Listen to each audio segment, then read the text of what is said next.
모세는 지금까지 이스라엘 백성에게 하나님께 대한 의무와 그들 상호 간의 규례들을 구체적으로 설명을 했습니다. 마음을 다하고 성품을 다해서 이것들을 지킬 것을 당부했죠.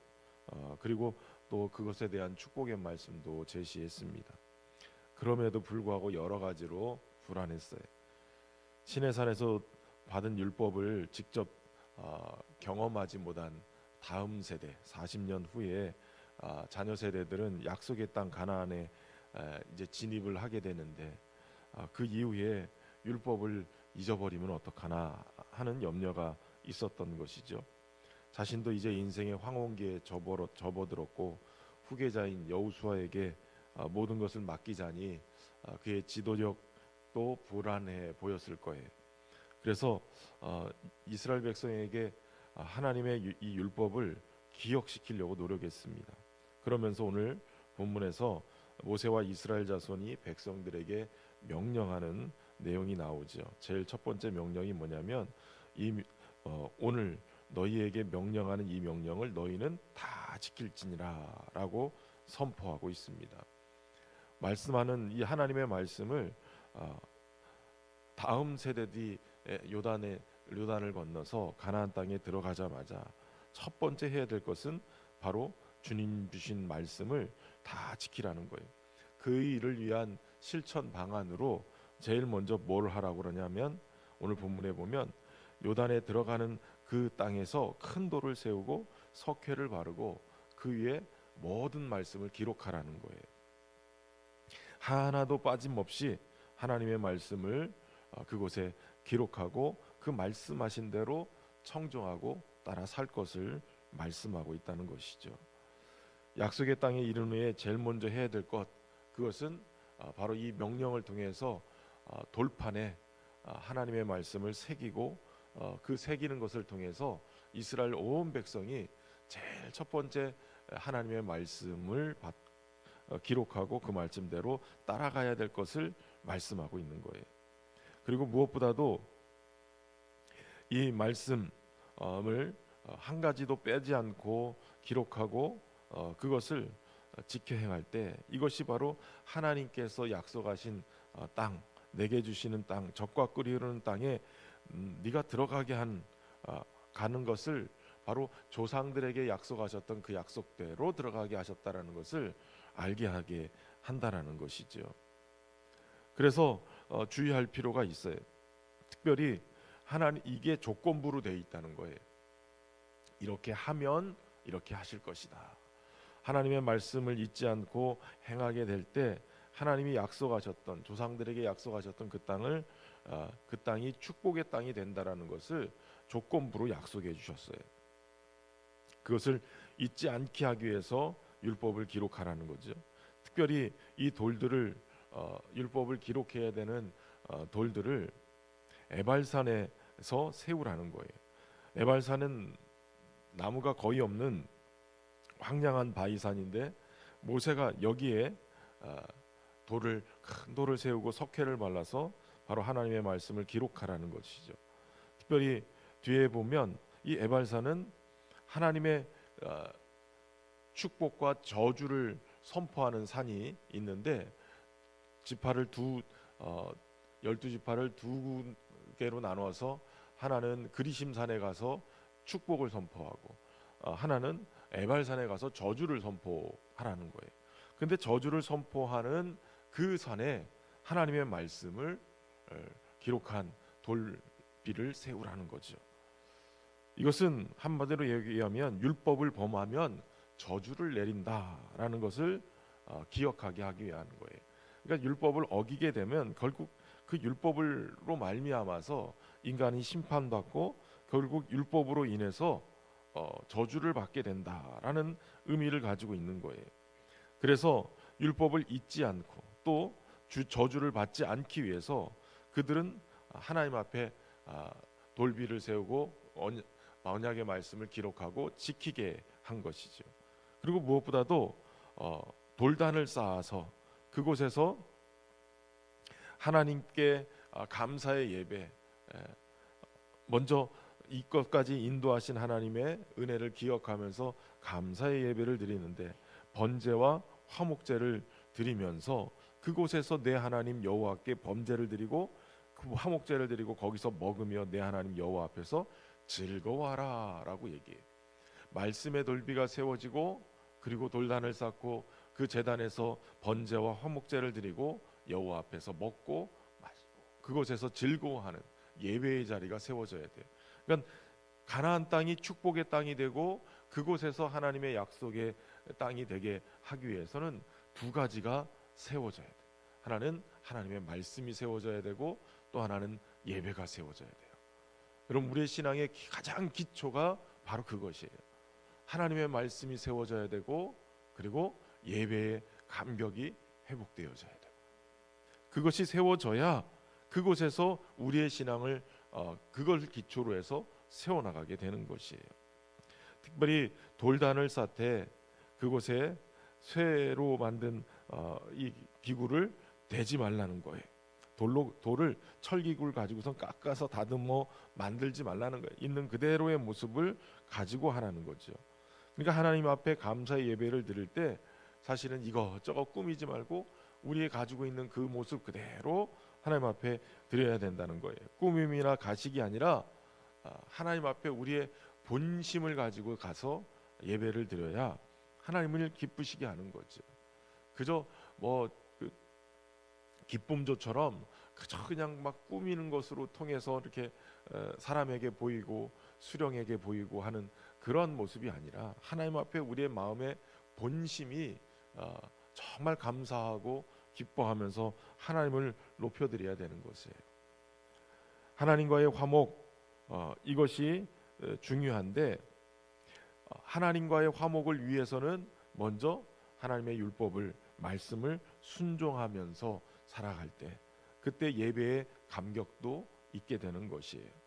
바른 말로 얘기하면 말씀대로 살지 못하고 함부로 막 살다가 이 상한 심령으로 주님 앞에 나오지 않고 그저 그냥 가식적으로 꾸며가지고 교회에 와서 예배 드리는 것만 가지고는 예배의 기름 부으심 은혜를 경험하지 못한다는 거예요.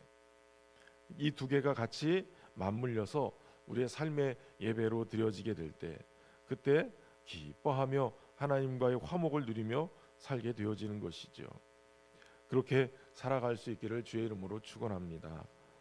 특별히 모세는 11절부터 이 에발산에서 저주를 선포하고 하게 되는 12가지 죄악에 대한 부분을 말씀하고 있어요.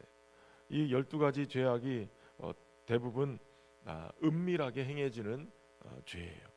우상을 은밀하게 만들어서 또 섬기는 일, 또 부모를 멸시하고 또 이웃의 경계를 옮기고 약자를 속이고 억압하고 다 대부분 이 성적인 범죄뿐만 아니라 모든 것들이 대부분 다 은밀하게 행해지는 거예요.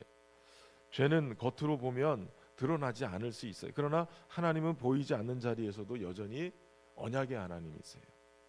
그리고 그 모든 항목의 끝에 백성들에게 아멘할지라라고 요청하고 있어요. 그 모든 죄의 항목에 아멘, 이 말은 우리가 이 말씀 앞에 서겠습니다, 이런 뜻이에요. 그렇게 하겠습니다가 아니라 이렇게 되는 부모를 긍휼히 여기는 자는 저주를 받을 것이다 라고 했을 때 이거대로 되기를 원합니다, 아멘, 이게 아니라 부모를 긍휼히 여기면 저주를 받게 된다라고 할 때 그 앞에 서서 그렇게 살지 않도록 내가 열심을 내겠습니다, 저주받지 않는 인생 되도록 아멘 하겠습니다, 이런 의미예요. 그러니까 이 말씀은 어찌 보면 에발산에서 새겨진 하나님의 말씀 그 앞에 제사를 드리면서 내 삶이 하나님의 말씀 앞에 바르게 세워나가는 삶을 살겠습니다 라고 고백하는 거예요. 사실 가만히 생각해 보면 이 율법의 말씀대로 아멘은 했지만 결국은 구약의 모든 내용들이 율법의 말씀을 어기는 저주받을 수밖에 없는 인생임을 보여주고 있어요. 어떻게 이 율법을 완전히 지킬 수 있는가? 구약의 결론은 지킬 수 없다는 거예요. 율법 때문에 결국 인간의 타락한 본성이 저주받은 인생일 수밖에 없다라는 것을 말씀해주고 있어요. 이렇게 모세가 권면하고 애를 쓰고 그렇게 행동으로 옮겼음에도 불구하고 가나안 땅에서 그들은 하나님을 버리고 우상을 숭배하고 온갖 음란한 행위를 하고 죄악으로 결국은 나라도 망했음에도 불구하고 그냥 결론은 인간은 완전 타락이고 완전 구제불능이고 소망이 없다는 거예요. 그런데 갈라디아서 3장 13절에 사도 바울은 이렇게 얘기해요. 그리스도께서 우리를 위하여 저주를 받으사 율법의 저주에서 우리를 속량하셨으니, 율법의 저주에서 속량하시기 위해서 주님이 십자가에서 우리 대신 저주받은 자가 되셨다는 거예요. 죄를 끌어안고 주님은 저주받은 자가 되셔서 결국은 십자가 위에서 우리의 모든 저주를 끊어버리셨다는 거예요. 우리가 받아야 될 정죄, 우리가 받아야 될 저주 주님이 대신 지신 거예요. 그래서 오늘 우리에게 이 순종은 저주가 두려워서 율법을 말씀을 순종하는 게 아니라 우리가 대신 받아야 될 저주를 대신 짊어지신 주님의 은혜에 감사해서 나타나는 반응이 순종이어야 된다는 거예요. 주님의 은혜에 감사해서 기꺼이 하나님 말씀대로 내가 살겠습니다, 이렇게 살아가는 것이죠. 여러분, 우리의 삶의 말씀이 어느 곳에 위치해 있어요? 내 삶을 이끌어가는 곳에 위치해 있어요? 아니면 저 뒤에 끌려서 내 삶을 이렇게 끌고 가는데 뒤에서 붙잡고 있는 그러한 자리에 있어요? 우리의 삶에 하나님의 말씀이 맨 앞에서 기관차에 동력을 확 실어서 끌고 가는 것처럼 그렇게 삶을 끌고 가는 은혜가 있기를 바랍니다. 은혜를 누리되 그저 값싼 위로만 느끼는 게 아니라 내 삶에 하나님의 말씀이 또 동력이 돼서 우리의 삶을 끌고 갈 수 있도록 기꺼이 감사함으로 순종해 살아갈 수 있도록 그렇게 나갈 수 있기를 바랍니다.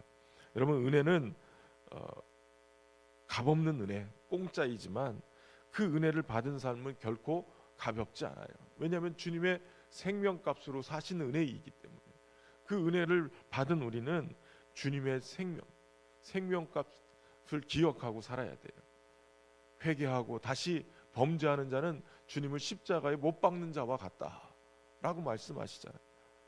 여러분, 우리가 받은 은혜 결코 가볍지 않음을 깨닫고 오늘도 우리의 삶의 자리, 가정과 일터와 교회 위에 말씀을 세우고 은혜로 살아가고 순종하는 그러한 자들이 되기를 주의 이름으로 축원합니다.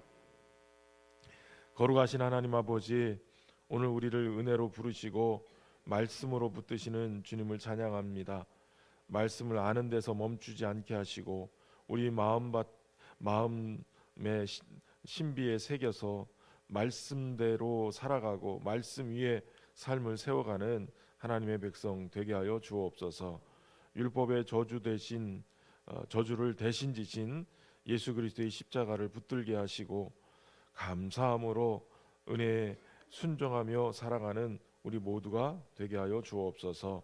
특별히 주님 몸된 교회, 우리 신현교회가 그렇게 말씀 위에 또 예배의 감격 위에 은혜의 순종 앞에 세워져 하나님 마음껏 감격하며 찬양하며 살게 하시고 하나님 예배의 기름 부으심이 넘치는 그러한 은혜의 동산 되게 하여 주옵소서. 그리하여 우리 모든 성도들의 삶의 자리마다 가정이 살아나게 하시고 일터가 살아나게 하시고 삶의 모든 자리에 하나님이 주인 되셔서 다스리시고 역사하시는 은혜의 충만한 삶 되게 하여 주옵소서. 우리의 삶을 통하여 많은 믿지 않는 자들이 하나님을 보는 은혜가 있도록 축복하시고 길을 내는 우리 모두가 되도록 하나님 인도하여 주옵소서. 정성을 다한 귀한 예물 주님 앞에 올려드립니다. 하나님 기도 제목도 담았사오니 주의 뜻 안에서 응답 주시고 하나님 풍성케 되어 쓰임받는 은혜가 있도록 축복하여 주옵소서. 육신의 질병으로 고통하는 모든 성도들 지켜주시고 수술하고 회복 중에 있는 모든 자들 하나님 속히 그 회복이 일어나게 하셔서 주의 전에 출입하며 예배하는 인생 되도록 하나님 축복하여 주옵소서. 마음에 낙심하고 상심한 모든 자들을 위로하시고 치료하시되 하나님 영적으로 무기력함으로 무너져 있는 자들까지도 하나님 찾아가셔서 은혜를 베풀어 주시고 회복되어 주의 전에 출입하며 예배할 수 있도록 하나님 은혜로 함께하여 주옵소서. 특별히 일본 단기 선교를 앞두고 있습니다. 하나님 모든 일정에 안전하게 지켜주시고 주님 마음을 품고 한 걸음 한 걸음 땅밟게 하며 주님의 은혜 앞에 설 수 있도록 하나님 축복하시고 인도하여 주옵소서.